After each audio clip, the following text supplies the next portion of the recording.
All right, good evening.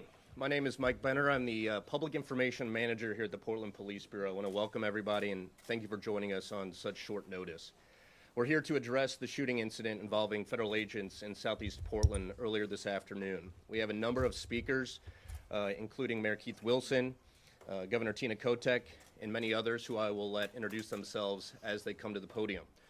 We will begin with Chief Bob Day, who will share some details about the shooting and then some of those remarks of his, and we'll go on from there. Thank you. Thanks, Mike. I'm going to share just a few details. As you're aware, this is still a very active investigation, so information is limited and won't be speaking to a lot of specifics. But what I can say is that approximately 2:18 this afternoon, Portland police officers responded to the 10,000 block of Southeast Main Street on the report of a shooting. So they came in via a 911 call. Officers confirmed that federal agents had been involved in a shooting. Portland police were not involved in that incident.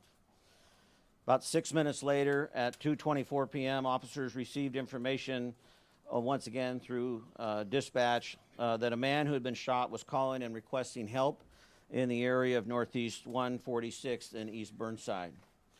Our officers responded. We found a male and a female with apparent gunshot wounds. Officers applied a tourniquet and summoned emergency medical personnel. The patients were transported to local hospital, and their conditions at this time are unknown.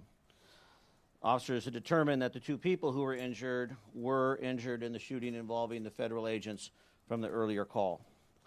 PPB officers secured both scenes, and this is a federal investigation. It's being led by the FBI. We have been in touch with them. We are, in regular contact. This is their responsibility, but when we have these type of events happen in the city, Portland Police Bureau does offer a level of assistance.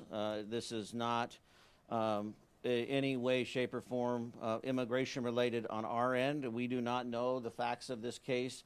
We are simply providing that traditional investigative support and perimeter support, which is minimal, but I do want to make it clear that we are out there, but we are not involved in immigration. And we at this time do not know if this is an immigration-related event. We do not know which federal agencies were involved. As we know, there are many federal agencies serving in the city of Portland right now, so as I said, it's a complex situation with a lot of different information coming out, but Portland Police is on the scene, the detectives, et cetera.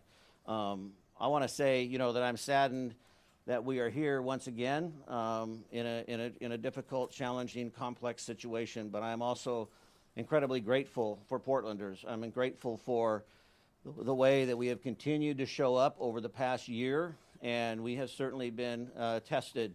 And this is no small circumstance. The uncertainty and the fear and the sadness within our community is real. And as the Chief Law Enforcement of the City of Portland, I recognize that, our members recognize that, and we are doing everything in our power to maintain that level of peace and calm and safety. And I want to thank Portlanders who have continued to show up in this space as well, and hopeful that they will do so over the next couple of days, as I'm expecting many to want to express their frustration and disappointment with events today. As I said, this is early on. We do not know the cause.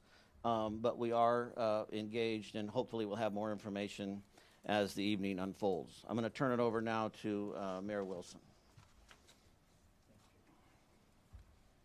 Thank you, Chief. And I just want to also just reiterate what he had talked about the city standing tall and really standing together. And I've been before you already too many times under these circumstances, but I'm grateful that every time I do make the call within such a short period of time that the Madam Governor will answer the call, and all of the individuals standing behind me and all of our elected officials and community leaders are standing with us as well. And we've always stood together, and we will continue to stand together. Just one day after the horrific violence in Minnesota, our community here in Portland was witness to a moment of fear, confusion, and heartbreak. Earlier this afternoon, 2 people were shot and injured by federal agents in the Hazelwood neighborhood. Violence in our community is devastating. These are not statistics. These are human beings. Portland is not a training ground for militarized agents. When the administration talks about using full force, we are seeing what it means on our streets. The consequences are not abstract. They are felt in hospital rooms and living rooms, in the quiet moments when families try to make sense of what happened, what is happening. We know what the federal government says happened here. There was a time when we could take them at their word. That time is long past. That is why we are calling on ICE to halt all operations in Portland until a full and independent investigation can take place. Our community deserves answers. Our community deserves accountability. And most of all, our community deserves peace. Earlier today, I spoke with Minneapolis Mayor Jacob Frey. We shared not just our concerns, but our grief for the families who are suffering and grief for the recklessness of our federal government. The administration is trying to divide us, to pit communities against one another, to make us fear one another. Portland, this is a moment to hold each other close, to stand together, to remember that our strength has always come from community, compassion, and solidarity. Yesterday, Governor Walz made an appeal to all of us. Today, I want to say clearly that we stand with Minneapolis, we stand with Minnesota, we stand with Chicago, we stand with LA. We stand with every community that is hurting in our nation, every family that is afraid, every person who feels unseen or unheard. ICE agents and their Homeland Security leadership must fully be investigated and held responsible for the violence inflicted on the American people in Minnesota, in Portland, and in all the communities across America.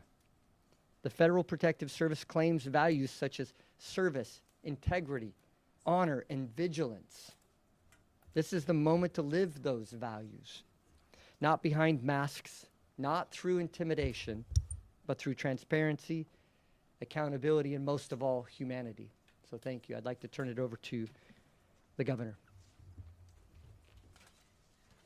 Thank you, Mr. Mayor. Thank you, Chief Day. Good evening, Oregonians. We are standing here today united as a state, wanting peace and safety in our communities.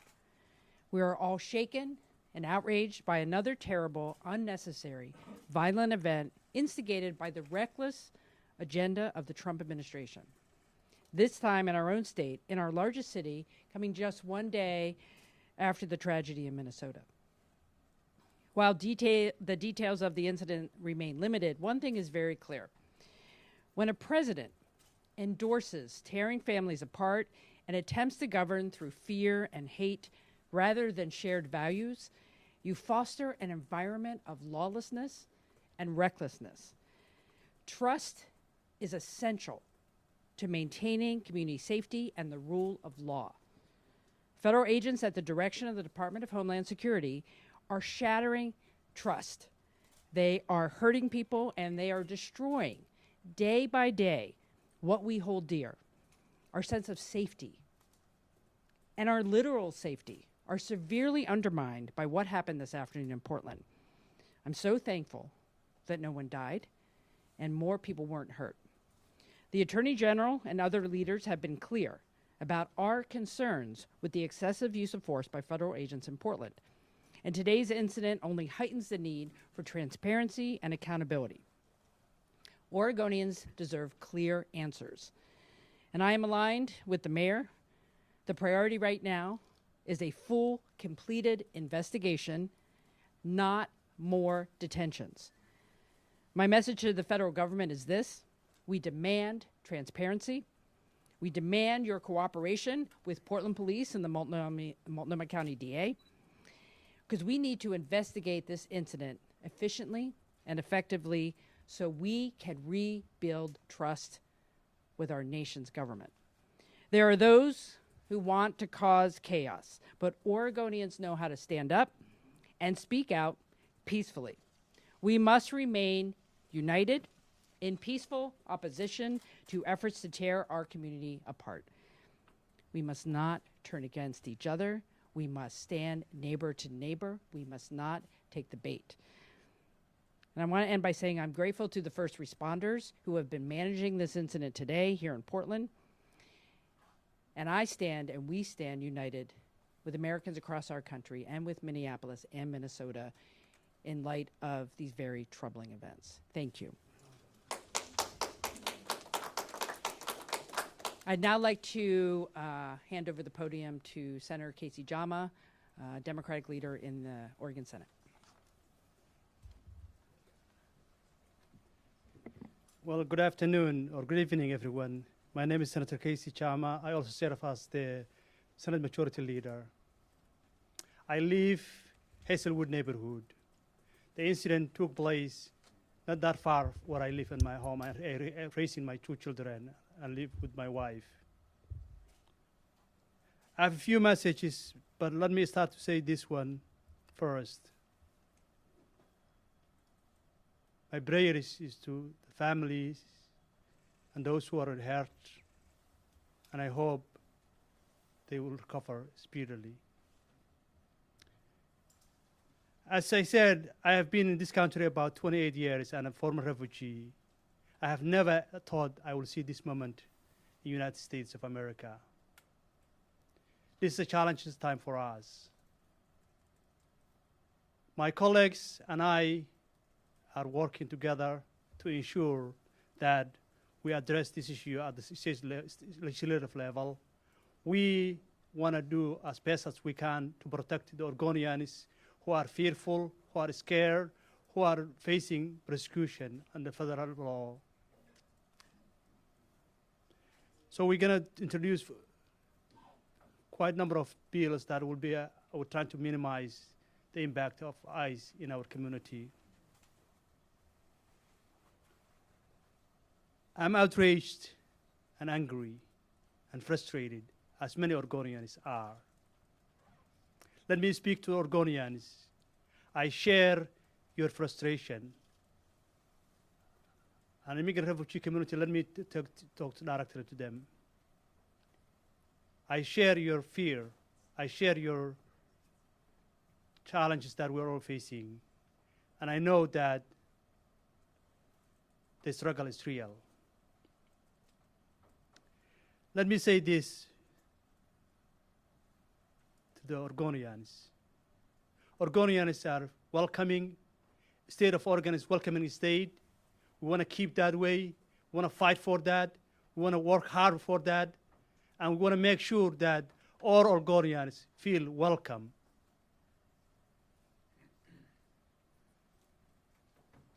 Let me say to the federal agencies and the ICE.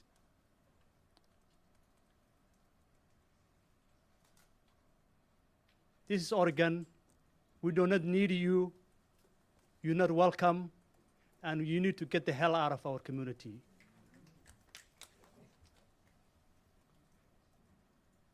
Now I want to turn to the podium to Multnomah County Chair Jessica Figgebert Peterson.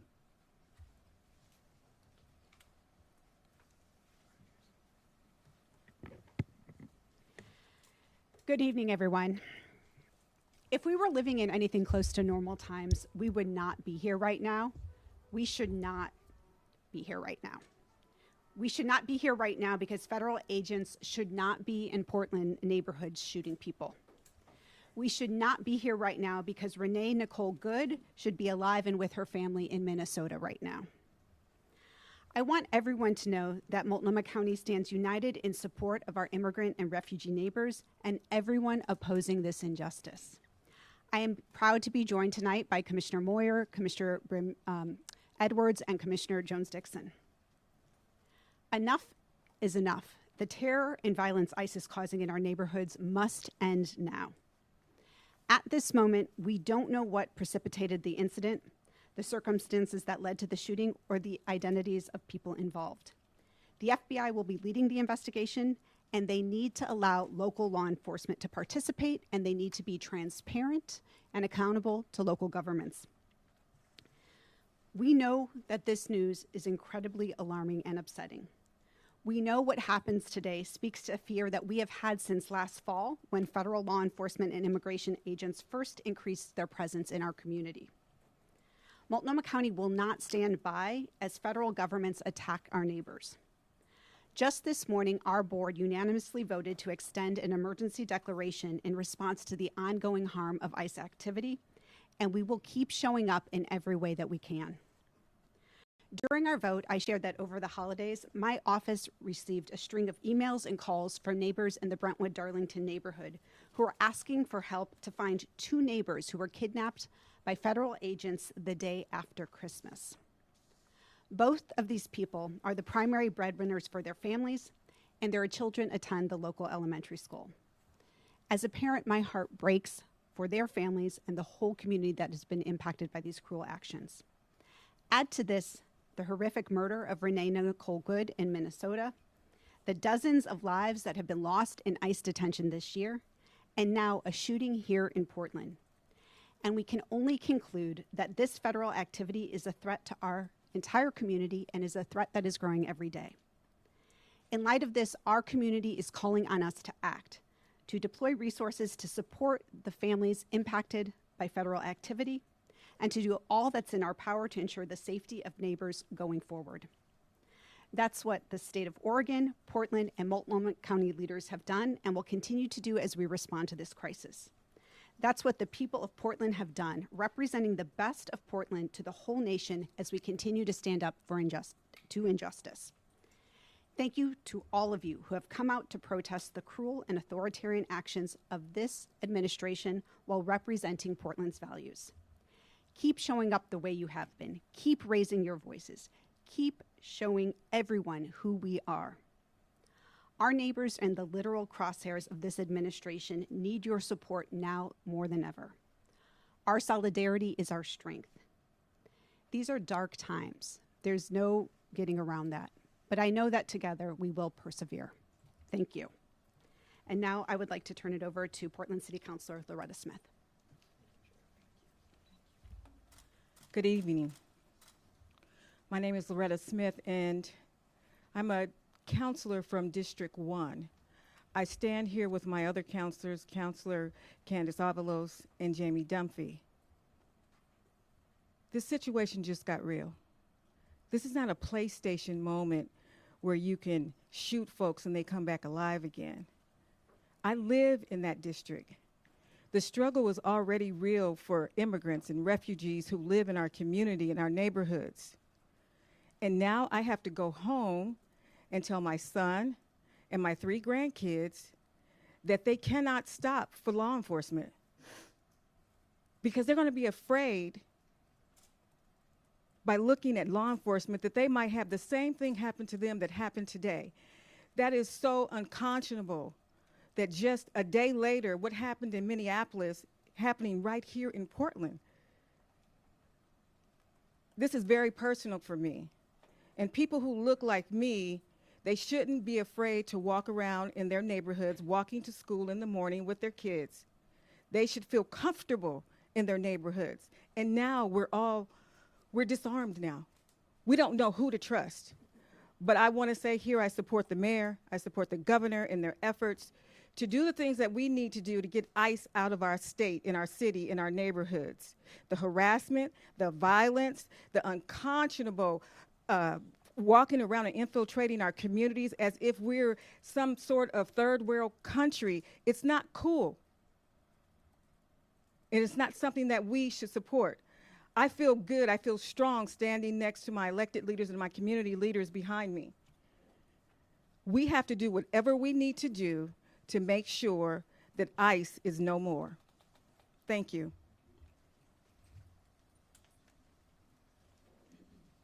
I'd like to introduce Latino Network and Tony DeFalco. Good evening. Tony DeFalco, Executive Director at Latino Network. We are hurting tonight in our community. We are tired of this violence in our community, and we're pissed off. Just last week, we buried one of our young people from gun violence, not less than a mile from this site at 148th and Burnside. This kind of violence is nothing new to our neighborhoods here in Portland and Multnomah County, and we've been working hard for decades to reduce this trend of gun violence by private individuals, but worse, by state-sponsored violence in our neighborhoods. And for this to happen tonight, in many ways, is not a surprise to us. It has been perpetrated upon us for many, many decades as part of routine operations to balance power against our community. So tonight, we have a few calls to action. One, we call on our state leadership to continue its efforts to minimize the role of federal authorities in our communities and to enact legislation in the short session that allows for private right to action, to sue, to enable our Attorney General and others to bring charges against the perpetrators of these violent acts, and to go even further to protect immigrant communities from this ongoing violence and oppression. Two, we desperately need investment in our community. We are picking up the pieces. 2 weeks ago, 2 mothers were taken from their families. And in our community, the mothers are the glue that holds everything together. And by targeting mothers, they are trying to rip away the fabric of our very community. The ability to take care of our young people, to take care of entire families, and to match up breadwinners, resources that are coming in with the ability to get kids to school, get kids into preschool, is absolutely devastating to us. And we are desperately trying to fill the gaps by providing wraparound supports to our communities in the form of rent eviction prevention, food, other necessary things coming from these violent acts of detention and now physical violence. Those resources are not coming from our state yet. We need those resources to come from our state immediately. And last, we are gathering tonight to mourn this act of violence at Legacy Emmanuel Hospital, and we're asking all those that are watching or reading tonight to join us to honor all of those that have been impacted by these violent acts by our federal agencies over the last several months, and to know that we cannot be ripped apart despite these intentions of our federal government. We will continue to hold each other close and continue to be the strong fabric that our entire city, county, and state need from our Latino community. Thank you. Next up, Pastors Hennessy and Knutson. I'm not going to choose.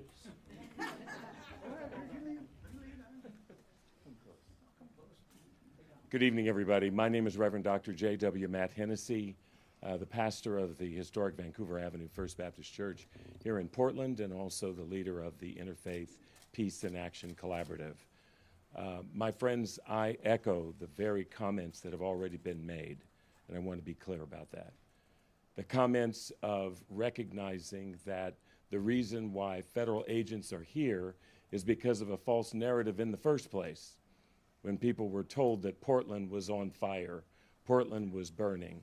Portland is a great city, and it's a city I've been a member of for the last 37 years, and I'm not going to let anybody try to make it any worse. One thing's for sure, we have our issues, just like every city does, but we are determined to work together to make sure that we resolve the problems or issues or challenges we have, and we do not need help from the federal agencies to do in more. If they want to do anything, they should go back and restore the grant money that was there that we used to build bridges with police and community. They ought to be thinking about how we restore money to bridges like the Burnside Bridge and things of that nature. That's what we need. But until then, we're not going to let anybody take our joy. We're not going to let anybody cause us to be afraid. And I want the immigrant community, and specifically, as Tony just spoke about the Latinx community, we are with you. as faith leaders, as members of the black community. I want you to know you are our brothers and sisters, and nobody is going to stop us, and nobody is going to break the chain of our belief in working together. So we will work together. Those who came before us and the allies who worked with them, they had worse situations going on, but nothing stopped them. And I end on the fact that I still recall that one of my favorite verses of We Shall Overcome is the verse that says, we are not afraid. We are not afraid, and we will not be made to fear. We are going to rise above it, reach out to one another, and do everything that we can to work together, pray together, protest together, peacefully together, and remember, let's not take the bait. We can do this peacefully, and peace and love always win.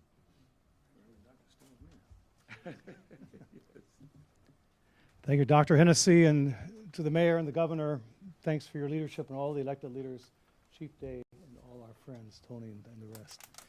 My name is Reverend Dr. W.J. Mark Knutson, Senior Pastor, Augustana Lutheran Church, a church that declared sanctuary my first year there 30 years ago because people were facing deportation. We're in a lawsuit right now with the federal government, with Pacun, our church, a church in Florida, a large Catholic church in San Diego, and the Interfaith Council of San Francisco. It's moving now quickly in the courts. And the National Education Association has joined that as well. So around this country and this city and state, people are weaving together a movement built on nonviolent direct action to challenge what is into something that can be new. I do want to say to the press today, we celebrate your work. You're not fake, you do real news, and you are storytellers. There wouldn't have been a civil rights movement or a farm workers movement in the same manner without the press being there to cover it. So thank you, and know you're valued. Let me say this, my 1 minute's almost up. I followed a Baptist pastor, so I can take a little bit more time. But I want to say this. We're coming up on the King weekend. And a year ago, we backed our 30th King service back a week until this new administration came into office. Mayor, you came and spoke at that. And we packed the church. People were ready a year ago, January, to stand up and stand in solidarity. Our prayers are number one with our immigrant siblings, the couple that's in trouble today. We have members from 23 countries. I don't know if that's not one of our members from Venezuela and his wife. It's going through all of our minds. Some of my colleagues say, you were crying. I was crying. We are all crying. We are so torn in this moment, and with a very diverse family myself, as a white male, I can drive around. But my son, my wife, my grandson, daughter, others, our biggest extended family, it's dangerous out there. And so to know this, the faith community, Interfaith, we work closely together in Oregon. Our Native American spiritual leaders on whose land we stand.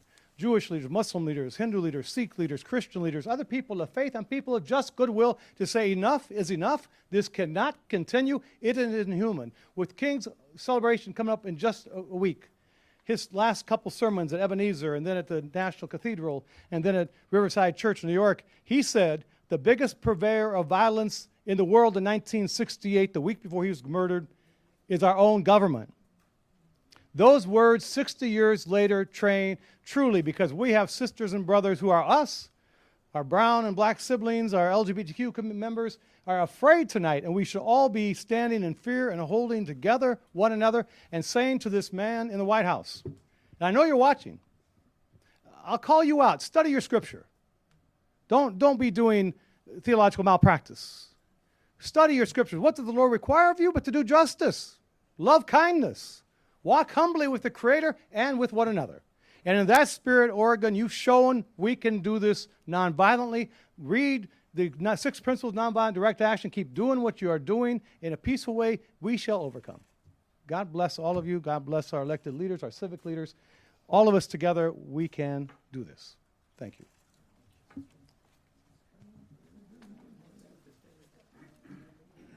I'd like to call up Jessica Maravilla with the ACLU.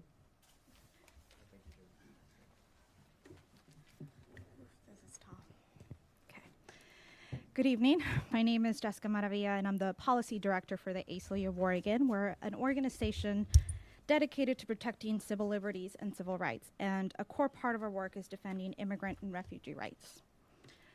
As you heard today, less than 24 hours after Renee Nicole Good was shot and killed by ICE in Minneapolis, 2 people in our communities were shot by ICE here in Portland. Our hearts are with those who were injured, their families, and with everyone carrying fear tonight, because this is not an isolated incident. This is the continuation of ICE harming our communities. While there is still much we don't know, we do know this. People are in the hospital tonight because of the actions taken by our federal government, funded by our tax dollars. And this did not happen in isolation. For months, federal immigration agencies have operated with impunity, deploying heavily armed agents into American communities, smashing car windows, dragging people from their vehicles, tear gassing peaceful protesters, and terrorizing neighborhoods. This is what it looks like when a government brings a war posture into everyday life, into streets, into sidewalks, and communities where people are supposed to be safe. Si sienten rabia, no están exagerando. Esta no es seguridad. No es seguridad pública. Es intimidación como política. Everyone deserves dignity. People deserve to go to work, to take their kids to school, to go to medical appointments, to live their everyday lives and stand in solidarity with neighbors being harmed, without fear of being detained, harmed, or killed by the federal government. Nadie debería vivir con miedo simplemente por existir. No human being is collateral damage. Renee Good and the 2 community members shot today are human beings. They are our neighbors. Her death, alongside the violence we witness here today, is a warning about what happens when cruelty is normalized and accountability disappears. This is about law versus lawlessness, dignity versus fear, and whether we will tolerate violence carried out in our name. We cannot undo what has already happened, but we can refuse what comes next. We can demand accountability, insist on transparency, and stand together calmly, firmly, and peacefully to protect one another. La verdadera seguridad nace de la comunidad, del respeto y de los derechos humanos. Y eso es lo que seguiremos defendiendo juntos. We are working with our state elected leaders to advance legislation next month, and we want to demand more transparency, meaningful accountability, because public safety must never come at the expense of human rights. As our community is now saying, enough is enough. Not a slogan, as a practice. Thank you.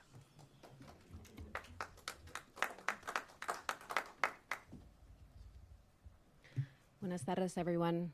Mi nombre es Andrea Valderrama, el representante estatal del Distrito 47, Outer East Portland. Good evening, everyone. My name is Andrea Valderrama. I'm the state representative of House District 47, and I live in the Hazelwood neighborhood. I am horrified by the violence that we've heard about just down the street from my house where I was today. My heart goes out to those hurt today. I've been proud to be the first proven American to serve in the Oregon legislature. My family came to this country fleeing really the same type of violent tactics that we're seeing in my neighborhood and in this city and across this country today.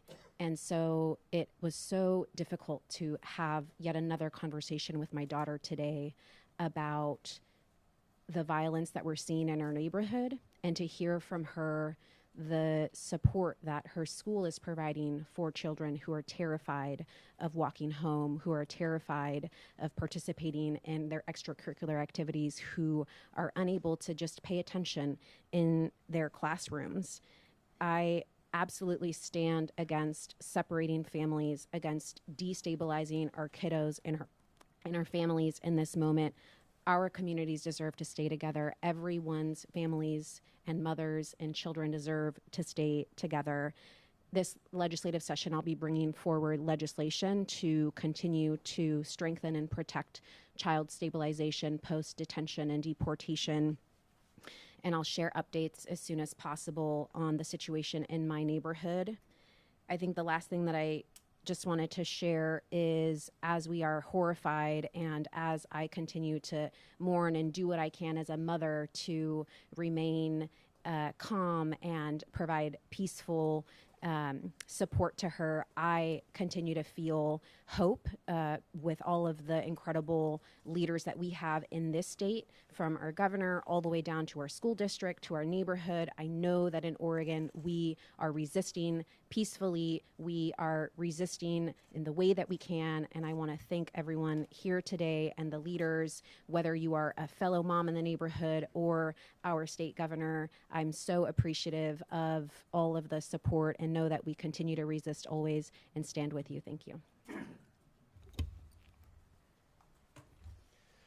Thank you, Representative Valderrama, and to all of our speakers. We have some time for some Q&A right now. I just want to remind everyone, this event happened just a few hours ago. The investigation is just getting off the ground, and nobody in this room is directly involved with that investigation. So please keep that in mind. It would be irresponsible for anyone up here to speculate on what exactly happened.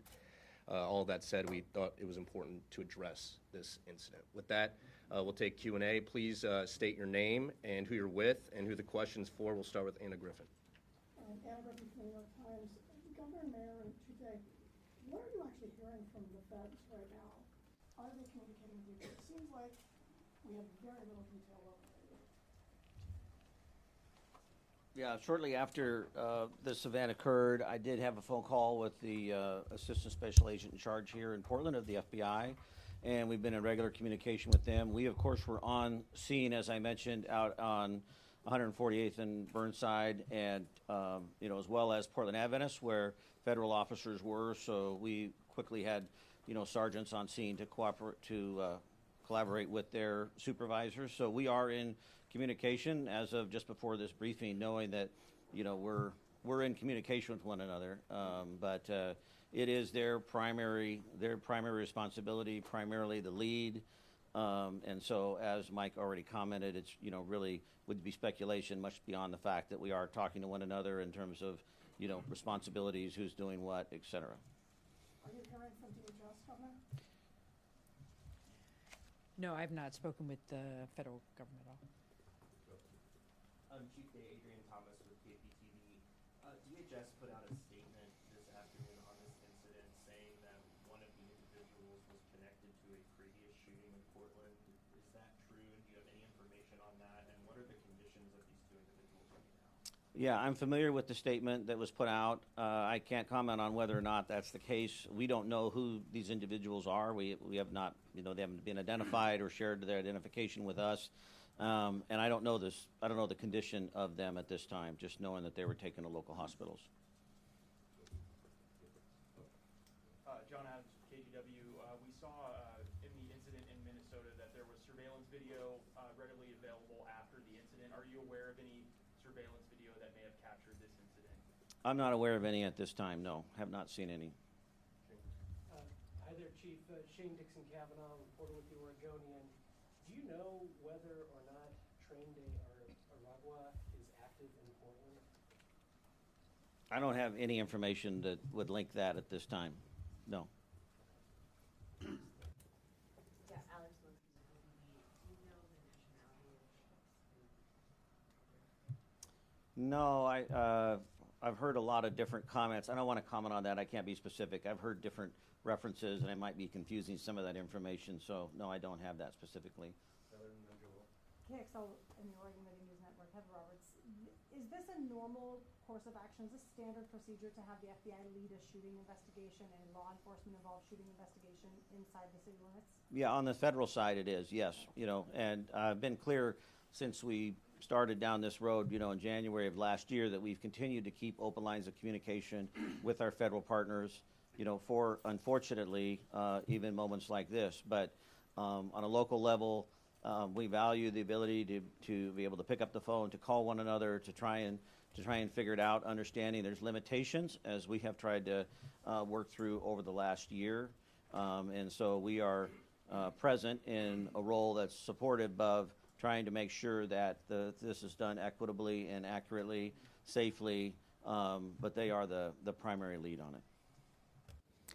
Joelle Jones with Coin 6 News. My question is, federal statements suggest that this vehicle was allegedly weaponized against agents.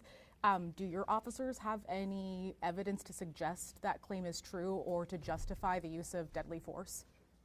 Okay, the question was whether or not there's been any evidence to support a statement that was made that the vehicle was weaponized in this event, correct? Is that the question? Yes. And we don't have any information on that. As I mentioned, we responded after the fact to both the shooting scene. Once we were at the shooting scene, the vehicle was already gone, because then 6 or 7 minutes later, we responded to where the victims had called 911. So we don't have any firsthand information. Were the agents still on the ground, though? Were the federal agents involved in this shooting still on the ground when your officers arrived? Yes, there were federal officers both at the original scene, and then federal officers met us out at the scene farther away. But we don't have any information to confirm or deny, the behavior of the vehicle, the use of the vehicle. Yes, Courtney Vaughn with the Portland Mercury. I know recently the federal agency DHS has asked you for investigative files related to arrests.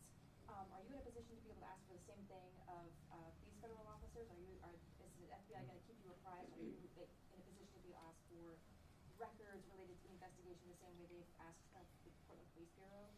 Well, the question is whether or not we are in a position to ask for records, documentation in a manner similar to how the Department of Justice is asking them of the Portland Police Bureau right now. I think you're referencing our settlement agreement. So it's not quite an apples to apples comparison. There's a couple of different things there that are nuanced. Certainly there is an opportunity for whether it be the city of Portland or the state of Oregon to make a request for that information. I mean, from a public record standpoint, whether or not, that process will bear any fruit, I don't know. But it's different than the conversation we're having around the Department of Justice utilizing or attempting to utilize settlement agreement to retrieve information that we believe they don't need to have access to. Do you expect the FBI to keep you apprised of the status of the investigation as it unfolds? Well, this is uncharted territory for us. I'm not exactly sure. Frankly, there's a lot of competing interests, as we know, in this area. I value, like I said, our local partnerships and the communication and transparency that we have shared. But there's also a lot of cooks in the kitchen here with a lot of strong opinions. And all I can say is, in the moment, we have had lines of communication. Whether that will change or not over the course of time, I don't know. Do you have a sense of how many federal officers were involved in the shooting and maybe how many shots were fired? No, I don't have the details of that right now. Anything else? Question. My name is Ernesto, Chief Executive of Hacienda CDC. Chief Day, what is your assessment regarding the national trend in terms of involving ICE, Border Patrol agents, and so on and so forth? They are always right. So what makes us believe that any investigation that they conduct will be accurate, just, and real? And what is the role of our authorities locally to unravel, to counter? If you're not involved at all, what makes us believe that they are already sacrificing and saying things online and public outlets that these people were from Tren de Aragua, that they were from a prostitution ring, and so on and so forth. I mean, they already made the judgment. In Minnesota, you already saw this. They stepped away from involving local police enforcement and kept that investigation with just the FBI, which obviously is going to lean towards benefiting the federal government entirely. I mean, I don't trust the federal government whatsoever. So what are we doing, to counter that kind of misinformation they provide? Yeah, and just to summarize, I want to make sure I'm hearing the question correctly, is, what are we doing specifically to challenge or potentially counter the narrative or the description of events or the results of the investigations, et cetera. And this has really been sort of the crux of the conversation over the last year, and it's something that weighs heavily on me as a local law enforcement leader. What is the position not only of myself, but also the Portland Police Bureau in general? We are actively working with as many folks as we can, whether it be our city attorney, the Attorney General's office, the governor's office, et cetera, the mayor. We are constantly evaluating what is our role. The challenge, I think, that many of us are facing, understandably so, is the want for certainty, the want for clarity, and what saddens me in this process is the tearing down of legitimacy around law enforcement, and something that we have worked so hard for in this community. I stood here just a moment ago thinking that this is really an example about how joy and sorrow can coexist at the same time. because this room represents something that's unique in terms of, as a police chief, in terms of the relationship for community. So I hear what you're saying, and to answer your question specifically, at any opportunity that we have that we're able to step in, much like we are doing tonight, we try to take advantage of that, and not take advantage of that in a bad way, take advantage of that in a sense that we want to be available to determine as much information as we can to try and bring legitimacy to the process. But there are, long-standing historical court decisions and authorities granted to the federal government that are certainly being tested over the last year in the area specific of policing. And we rely upon, the counsel of, others, attorneys, and the rulings from judges. We saw this in the court case that we had with the National Guard. You had 3 Portland police commanders testify. We were the only ones who testified on behalf of the city of Portland, was 3 Portland police leaders over the course of 2 days, which the judge agreed with to prevent the National Guard from being deployed in Portland. And that was based upon the work we had been doing in terms of gathering information, staying true to the rule of law, being factual in our reporting. So the best that I can offer, and I know this is hollow and not enough, but the best that I can offer is that Portland Police Bureau will continue to adhere to the rule of law. We will continue to document. We will continue to be engaged. We will continue to be vigilant. We will continue to report behavior that is illegal or certainly outside the lines, but we are also going to continue to show up for all of Portlanders. We have time for one more. Go ahead. John Rudolph. You next, then we got to go. A brief question. Homeland Security put out a tweet on X a couple of hours ago alleging a whole array of facts about the shooting. Have you seen that? Yes, I have, but I have no information to verify the validity or accuracy of it. Last question. Natalie Ferdig with Politico. My question is for the governor. I know you've spoken to the president in the past sometimes when there's been situations sort of similar to this. Have you reached out to the White House? Are you trying to have a conversation with him about this? Well, this is a fast-moving situation just from this afternoon. I have not spoken to anyone in the administration, but I have been in contact with Governor Walz in Minnesota. And I just want to reiterate that we in Oregon are shocked and saddened by what happened in Minneapolis, and that Americans across the country, including governors, are standing together to say we need something to change from the federal government. There's always a moment that things can be better and different. Maybe this will be that moment where we actually have partnership with our federal government to understand the facts, get to the bottom of this, and stop the violence in our communities. And I know that governors around the country believe that. Thank you. Thanks, Mike. All right, thank you to all of our speakers. Thank you for being here again on such short notice. At this point, I do not anticipate another briefing or news conference this evening, but I know my team and the communications team for the city is engaged and will be throughout the coming hours and days, so be on the lookout for communication from our teams. With that, thank you for being here and have a safe evening.